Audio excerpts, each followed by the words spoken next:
Olá, hoje é 7 de dezembro de 2022, quarta-feira, e seja muito bem-vindo ao Meio-Dia em Brasília, comigo, Kis Vasconcelos, que trago para vocês as notícias e os debates sobre o que acontece de mais importante durante o dia. E antes de começar, já falo para você, se você ainda não apoia esse jornalismo independente, que está sempre aqui trazendo novidades, notícias, debates importantes, já venha fazer parte, já escaneia o QR Code que está aqui na tela e venha juntar ao time do Antagonista e receber aí, em primeiríssima mão, notícias e debates exclusivos para vocês. E ontem a Comissão de Constituição e Justiça do Senado Federal aprovou o aumento do extrateto para a PEC do Lula. Esse extrateto ficou em 145 bilhões de reais, que garante o pagamento do Auxílio Brasil no valor de R$ 600, ou Bolsa Família, como vai se chamar, mais um adicional, uma parcela adicional de R$ 150 por criança até 6 anos. A proposta foi aprovada com 3 mudanças principais. A primeira foi a redução do extrateto de 175 bilhões. O prazo de vigência também passou de 4 anos para 2 anos e o prazo para o governo eleito encaminhar uma proposta de novo regime fiscal passou de 1 ano para 8 meses. A proposta agora precisa ser aprovada pelo plenário do Senado, o que deve acontecer hoje, e depois segue para a Câmara dos Deputados. A PEC do Lula será de 1 ou 2 anos? Para comentar sobre esse assunto, trouxemos ao Meio-Dia em Brasília os senadores Lazier Martins e Oriovisto Guimarães, ambos do Podemos, que irão falar sobre os desdobramentos dessa PEC aí no Congresso Nacional. Tudo bem, senadores? Um abraço, Kis, às suas ordens, e o meu abraço também ao meu colega Oriovisto. Bom dia, Kis. Bom dia, Lazier. Estamos às suas ordens, Kis. Muitíssimo obrigada por dispor de tempo, senadora, de vir aqui conversar com a gente, conversar com quem nos assiste e explicar justamente essa PEC que causou muita polêmica. Foi uma proposta aí que no começo da tramitação ela gerou muitos burburinhos e finalmente foi aprovada ontem na CCJ. E eu começo essa pergunta falando para o senador Oriovisto Guimarães. Senador, ontem o senhor realizou uma articulação que garantiu a redução do valor da proposta em 30 bilhões. Esse impacto menor resolve o problema da PEC? Kis, não é? Kis, se você olhar a primeira proposta da Comissão de Transição, a primeira proposta da PEC de transição, o pedido do governo Lula era de 198, vamos arredondar, 200 bilhões por ano e por 4 anos. Se você olhar para isso, você vai enxergar, num horizonte de 4 anos, um aumento da dívida pública de 800 bilhões de reais, quase 1 trilhão. Muita gente reclama dos juros da dívida interna, mas ninguém reclama daqueles que fazem a dívida. Você imagina uma dívida de 800 bilhões, se você pagar 1% de juro ao mês, isso significa 8 bilhões de juros ao mês. Tá? Então, isso é o que nós chamamos de irresponsabilidade fiscal. Esse governo tem responsabilidade fiscal quando pede um auxílio. Para ter essa responsabilidade social, não é? Porque são 2 responsabilidades. A social, que é você atender pessoas que estão com fome, crianças que vão ter os neurônios comprometidos, pessoas que precisam de medicamentos, que dependem do programa Farmácia Popular. Enfim, ninguém no Senado, e eu te digo o seguinte, eu acho que ninguém no Brasil é contra isso. Para isso não precisa ter uma grande inteligência, basta ter um coração.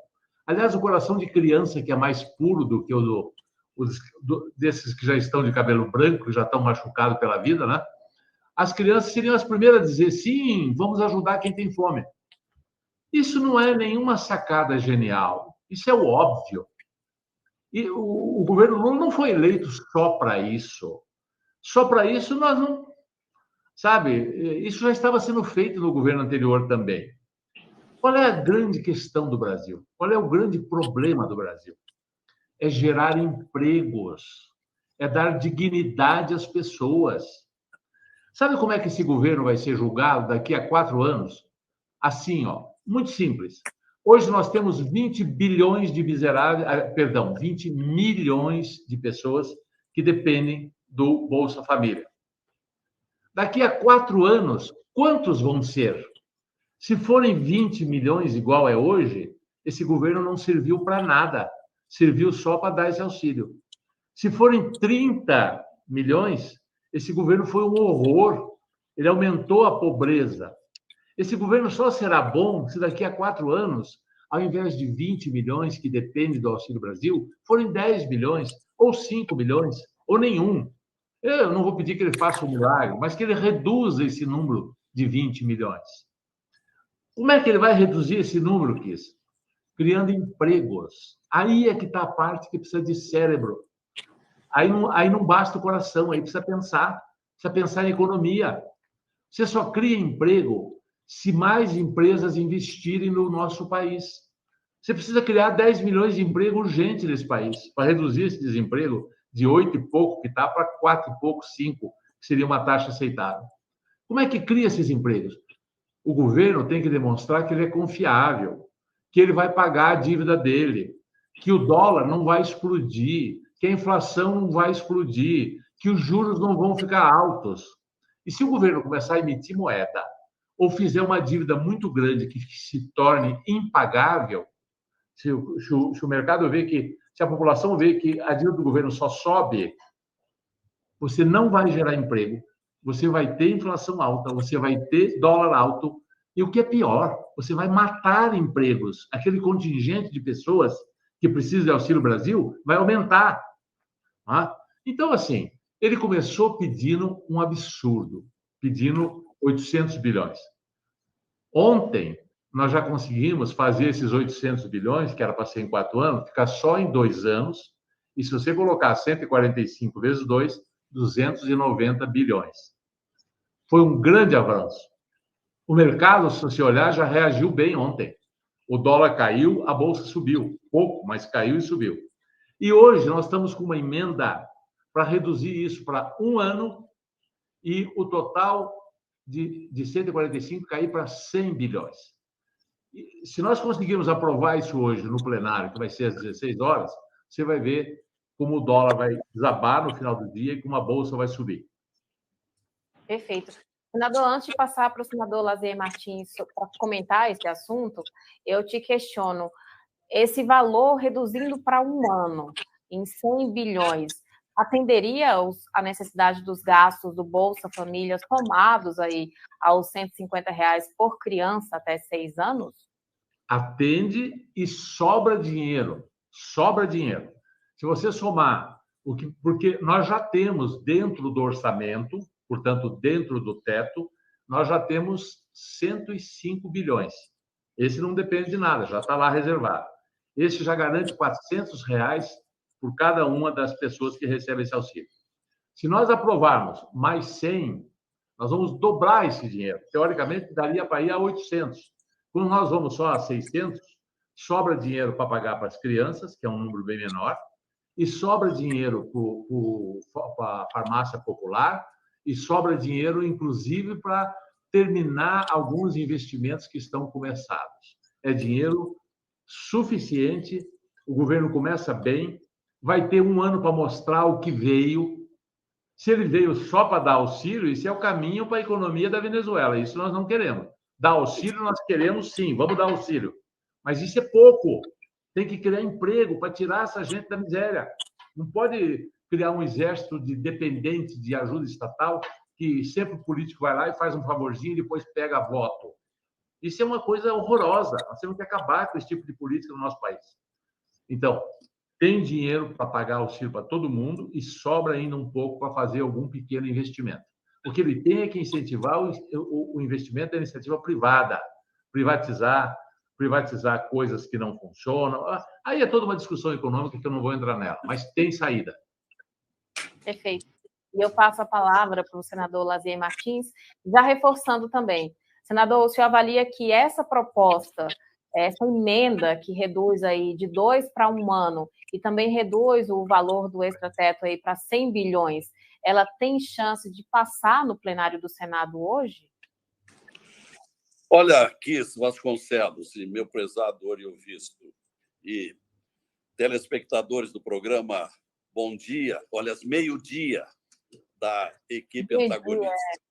Olha, o meu voto é claro que vai ter essa proposta do Oriovisto.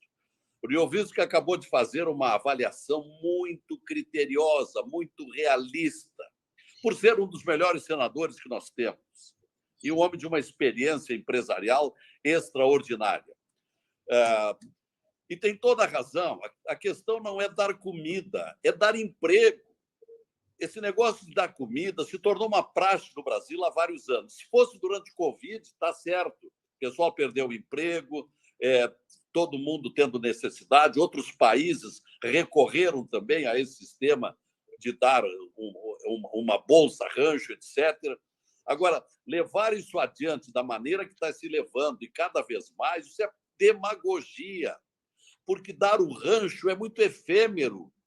Essa família carente compra o rancho essa semana, na semana que vem não tem mais e tem que voltar de novo. Então, tem que dar educação, tem que dar cursos profissionalizantes. Eu gostava no tempo da Bolsa Escola, isso lá no início do governo Fernando Henrique, ele dava a Bolsa Escola para o aluno ir à escola e ter o almoço, ter o café da manhã, e quando os pais não tinham a comida em casa, iam lá na escola e comiam junto. Então, isso tinha duplo sentido positivo, porque mantinha o aluno estudando e os pais faziam questão de que os alunos continuassem, porque eles também se beneficiavam. Mas isso ficou para trás. Aquilo era altamente positivo. Agora, o vício de dar comida, principalmente comida, que é o que vem se perpetuando, isso é um absurdo, isso é uma estupidez. Então, nós vamos continuar sempre com esse critério. No ano que vem, ou daqui a 2 anos, começa tudo de novo. E o Lula tem se servido disso, porque isso tem lhe garantido as eleições. Essa história da fome zero, que ele lançou lá há 15, 20 anos atrás, deu certo e o projetou, porque ele, como veio da miséria, ele sabe que as pessoas se sensibilizam com isso. Mas não é isso o essencial. Agora, voltando à proposta de agora, o Oriovisto, que é o nosso líder do Podemos, e que está apresentando essa emenda, e espero que tenhamos capacidade de convencer os pares durante a sessão de hoje à tarde, ela realmente alivia um pouco, reduz o valor, não é? Reduz o tempo para 1 ano, é um socorro, então, justificável, não é? Agora, daqui para adiante, não podemos continuar com isso, né? O Oriovisto definiu muito bem essa questão desta PEC da transição. Isto aí é a PEC da irresponsabilidade fiscal. Isto é, além de ser polêmica a matéria, como você disse na abertura, o Kiss, ela é também do afundamento das finanças do país. Nós vamos piorar com isso. E como disse o Oriovisto também, que é muito versado nesse tema, vai aumentar o dólar, vai baixar a bolsa, vai causar a inflação, não é? O poder aquisitivo exatamente dos mais pobres vai se reduzir consideravelmente. Então, isso é um tiro no pé, isso é um engano, é uma ilusão. Então, vamos ver se dá para passar essa emenda de hoje do Oriovisto, que melhora um pouco. E vamos tratar daqui para adiante, principalmente os nossos eleitores, se convencer de que é preciso lançar um grande programa educacional do país, como fez a Coreia do Sul lá há 20 e poucos anos, e hoje é um dos países avançados do mundo. Temos que educar a nossa gente, porque educando, que é a melhor maneira de transformar uma pessoa, nós daremos habilitação para o trabalho e para a obtenção de renda. Perfeito. Eu volto a palavra para o senador Oriovisto, que é líder do Podemos. Senador, há um consenso interno no partido em relação à votação da proposta hoje? Se os deputados, os senadores pretendem aprovar a proposta mesmo sem a emenda, ou essa aprovação vai ser condicionada à aprovação da emenda que reduz de 2 anos para 1 ano o prazo do extrateto? Veja, Kiss, como é que é a técnica legislativa, como isso funciona. O presidente do Senado, o senador Rodrigo Pacheco, quando for colocar em votação, ele usa sempre a seguinte frase: vamos colocar em votação a PEC 32, ressalvado o destaque do Podemos. Então, nós já vamos protocolar hoje essa emenda, que é uma emenda muito simples, com 2 artigos. Basicamente, o que ela faz? Reduz para 100 e dá prazo de 1 ano. E dá também um prazo para que o governo mande, até junho do ano que vem, um novo arcabouço, um novo marco para a rigidez fiscal do nosso país. Né? Então, ele pode começar bem, fazendo o que tem que fazer. Bom, é uma emenda muito simples, mas ela muda na essência a PEC 32, porque ela muda o valor de 145 para 100 e ela muda o prazo de 2 anos para 1 ano. Então, primeiro se vota a PEC 32. Eles têm que ter 49 votos para que ela seja aprovada. Se ela for aprovada, ato contínuo é votada a emenda. Aí, então, a emenda muda a PEC 32 e ela passa a vigorar com a nova redação. Caso a PEC 32 não seja aprovada, aí não há o que se emendar. Aí o assunto volta para o zero, o teto de dados continua existindo e daí o governo não tem um tostão ano que vem. Essa é a dinâmica. Mas já há alguma articulação interna entre vocês sobre isso ou ainda não há? Ah, sim, claro que há. No nosso partido, todos vão votar a favor. Outros partidos, inclusive, fecharam questão a favor. Eu soube que o PL fechou questão. Nós temos outros... Bom, para você ter uma ideia, para você poder protocolar essa emenda, você precisa, no mínimo, de 27 assinaturas. Nós já estamos com 31. Então, nós já temos pelo menos 31 senadores que assinaram essa emenda e que, certamente, como assinaram a emenda, deverão votar favoravelmente. Mas isso não basta. Para aprovar essa emenda, nós vamos precisar de 49 votos. Nós temos que conseguir mais de 18 votos. Isso vai ser um trabalho de plenário, que eu conto com a ajuda do Lazier, que vai conversar um por um, no ouvido, outros colegas também vão conversar. É quando você vê na televisão aquela reunião que está todo mundo conversando, é isso aí que a gente está conversando. Como é que vai ser o próximo voto? Não é? Então, isso é um trabalho de plenário e só o voto vai dizer. Não posso garantir que vamos aprovar, mas temos chance e vamos trabalhar muito para que isso aconteça. Perfeito. E eu volto a palavra para o senador Lazier Martins, perguntando, senador, essa urgência, porque eu avalio que foi a proposta que tramitou mais rápido aí no Congresso Nacional, se não foi a mais, uma das que tramitou mais rápido, né? Essa urgência aí em aprovação da PEC 32, que é a PEC do Bolsa Família, ela vem aí para talvez causar um temor, talvez um tempo maior para estudar a proposta, seria o ideal para vocês aprovarem ela com mais conforto? Nós não podemos perder de vista que realmente as pessoas mais carentes, mais pobres, vão precisar dessa ajuda. E nós não podemos renegar aí essa urgência. Nós vamos votar a favor, mas uma coisa mais módica, não que cause um aprofundamento tremendo nas finanças e que vai repercutir negativamente, como já foi dito aqui mais de uma vez. Então, por isso, a validade mais interessante é por 1 ano. Depois, o Lula que trate de apresentar políticas que comecem a transformar esses costumes de atendimento aos mais carentes. Não é passar a vida inteira se elegendo através de socorro aos famintos. Não, tem que dar trabalho para que as pessoas, com dignidade, resolvam as suas vidas. E vamos trabalhar hoje, como disse o Oriovisto, a partir de agora, daqui a pouco até temos um almoço do Podemos e vamos tratar desse assunto. Lá estarão não só os senadores, como deputados também.